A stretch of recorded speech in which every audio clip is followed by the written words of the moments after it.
As forças de defesa de Israel mataram 20 pessoas em um ataque a um hospital da faixa de Gaza nesta segunda-feira. E entre as vítimas, 5 jornalistas. Confira.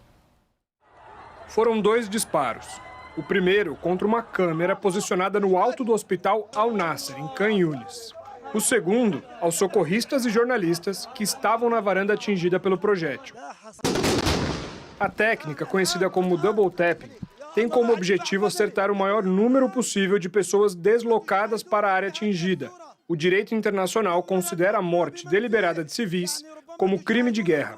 2 jornalistas da Reuters, 2 da Al Jazeera, um da Associated Press e um freelancer morreram no local.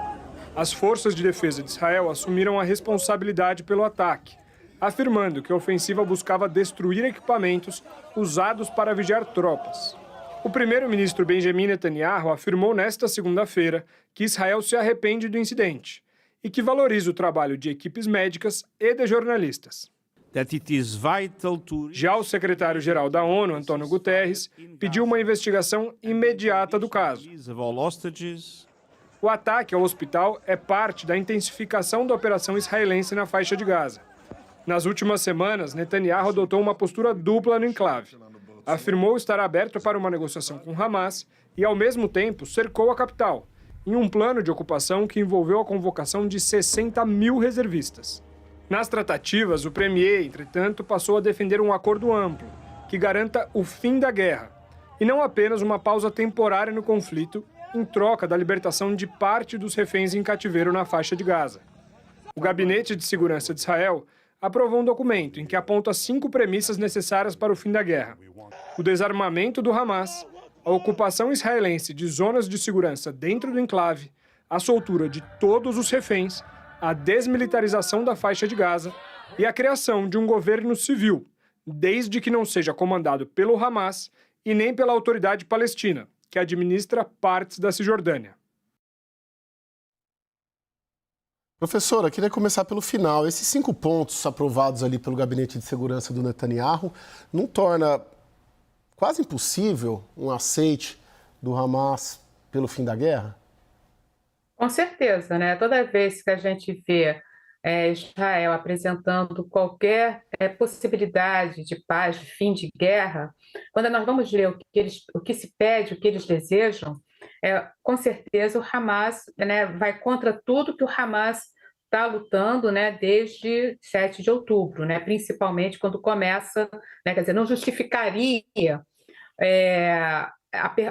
essa guerra do jeito que está. Então, com certeza, não atenderia a demanda do Hamas. Lorival? Bem, um comentário rápido sobre os jornalistas, né? Esses jornalistas são palestinos, moram na faixa de Gaza, porque Israel, desde o início dessa campanha, não permite a entrada de jornalistas estrangeiros. Eu mesmo sou signatário de um pedido internacional para que Israel libere a entrada de jornalistas para cobrir isso, né? Com relação à negociação, o Hamas aceitou na semana passada um acordo que Israel havia aceitado em junho, proposto pelo Stephen Witkoff, que é de libertação de metade dos reféns vivos e a entrega de metade dos corpos dos reféns mortos, e num processo de 60 dias de trégua, em que depois durante esse período, aliás, seria negociado um acordo final. E Israel, aliás, o Hamas aceitou as condições de Israel, de o perímetro de segurança que Israel estabeleceria na faixa de Gaza, e também diminuiu o número de palestinos que Israel precisaria soltar em troca dos reféns soltos. E aí, diante dessas concessões do Hamas, Netanyahu se sentiu numa posição de força e argumentou que é a campanha militar de Israel que está fazendo o Hamas aceitar as condições de Israel e, portanto, Israel deve pedir mais, exigir mais, que é a libertação imediata, total e a rendição do Hamas na prática, né? E então Israel agora tornou mais maximalista ainda as suas condições para justificar algo que o Hamas não pode aceitar, para poder levar adiante essa campanha militar, dizendo que está tentando a libertação de todos os reféns. Mas isso nunca deu certo, quer dizer, os reféns nunca foram libertados com guerra nesse período todo, foram libertados com negociação, né? Professora, de certo modo, o Netanyahu ele está entre a pressão dos ultra-ortodoxos, né? Isso desde o começo da guerra. Agora, de algumas semanas para cá, a pressão popular ela cresceu muito, né? As manifestações voltaram com muita força. Como ele vai se balizar entre esses dois extremos, né? Vamos dizer assim, para se manter no cargo? Ele tem feito até agora a opção pelo radicalismo, por aceitar a pressão dos ortodoxos. Dos ultranacionalistas. Dos ultranacionalistas, perdão. Agora, como que ele vem enfrentando essa resistência das suas que voltaram com muita força nos últimos tempos?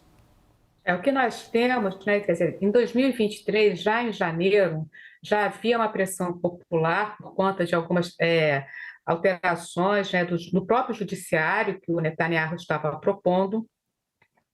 E em outubro, com a guerra, ele estava começando a enfraquecer, né? O governo dele já estava cambaleante, assim, não poderia dizer que poderia cair, mas estava bem afetado, porque a cada dia as manifestações aumentavam o número de participantes. Veio a guerra, ele, sob o argumento de libertar os reféns em outubro de 2023, e dar início, né, ao que nós estamos vendo hoje, ao genocídio de palestinos, e conforme, né, a situação foi se agravando, a gente vê uma força maior do Netanyahu, porque ele precisa se manter no poder.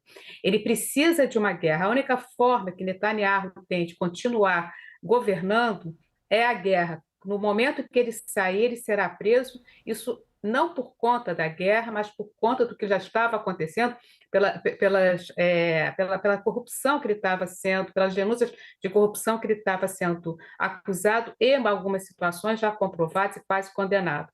Enfim, então, o que nós vamos ter aí é um acirramento e começa o 7 de outubro, a população israelense fica efetivamente muito abalada com o que estava acontecendo, mas conforme o genocídio foi acontecendo, foi se acirrando, a coisa começou a ficar desmedida, a própria população se viu no desejo de ir às ruas, né, de pedir o fim dessa guerra e a libertação dos reféns. Quer dizer, o que primeiro vai motivar os israelenses a irem às ruas é a libertação dos reféns, boa parte. E hoje nós estamos vendo também uma boa parte da população israelense pedindo o fim do genocídio, que a coisa está numa situação insustentável, porque nós temos forças que não são equivalentes. Nós temos um Estado lutando contra um grupo armado, sim, mas é um grupo que, em termos de força, é muito menor do que o que Israel tem. Nós sabemos que Israel é a maior força bélica de todo o Oriente Médio. Então, é uma guerra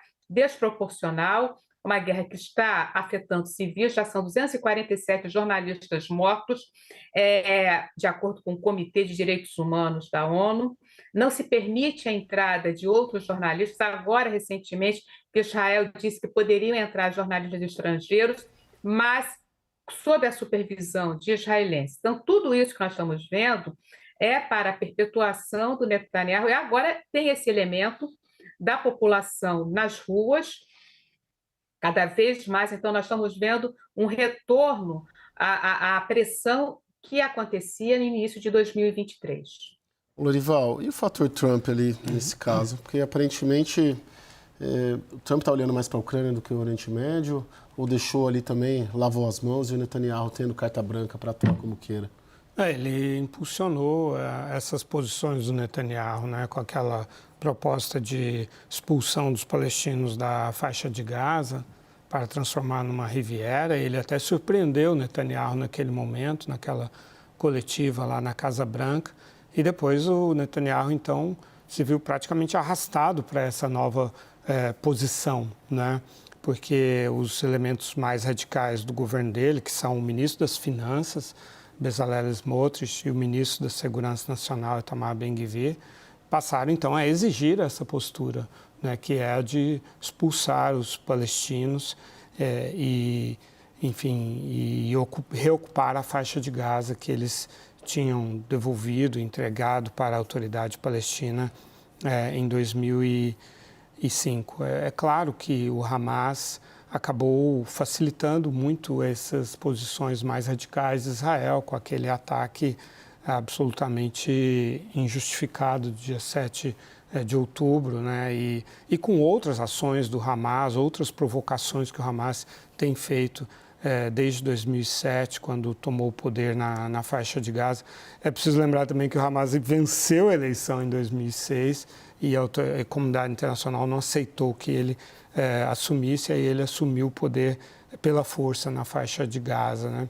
Então, é uma situação muito complicada em que os dois radicalismos se retroalimentam, se retrojustificam. Lembrando que na Cisjordânia, né, Israel também está ali, e os Bezalel Smotrich que eu citei, está levando adiante um projeto que o Netanyahu endossou 20 anos atrás, de dividir a Cisjordânia, né, de fazer a expansão de um assentamento lá que corta a Cisjordânia ao meio, impede, bloqueia o acesso de Ramallah, que é a capital atual da Autoridade Palestina, para Jerusalém Oriental. Então, assim, são coisas que vão se retroalimentando, né? Mas, neste momento, como diz a professora, a própria opinião pública israelense está contrária a isso. Agora, o Trump, ele dá a carta branca mesmo ao Netanyahu. Essas armas que estão sendo usadas na faixa de Gaza são as armas americanas. Os Estados Unidos teriam poder de veto sobre o uso dessas armas, né? E há toda uma movimentação na Europa de reconhecer o Estado palestino, simbolicamente, para se contrapor a Israel. Mas os Estados Unidos são o grande enabler, né, possibilitador de tudo isso que está sendo feito por Israel. Professora, para finalizar, a senhora vê algum cenário possível para a resolução do conflito ou não? Olha, nesse momento, nesse contexto, quando começou a guerra, me fizeram essa mesma pergunta. E naquele momento eu disse que eu estava muito cética e muito pessimista. Na atual conjuntura, eu não vou dizer que eu estou tão pessimista quanto naquele momento, porque hoje eu vejo lideranças israelenses, políticos israelenses se posicionando. Então, e essa pressão da sociedade civil israelense e da população israelense pode ser um alento, pode ser que a gente consiga chegar a uma solução, embora a solução dos dois estados, nesse momento, eu não vejo que ela seja possível. Nós temos que, primeiro, acabar com a fome em Gaza, né, a fazer com que são 1.800 palestinos, mais de 1.800 palestinos mortos por Israel enquanto procuram comida. Isso também está sendo uma arma de guerra.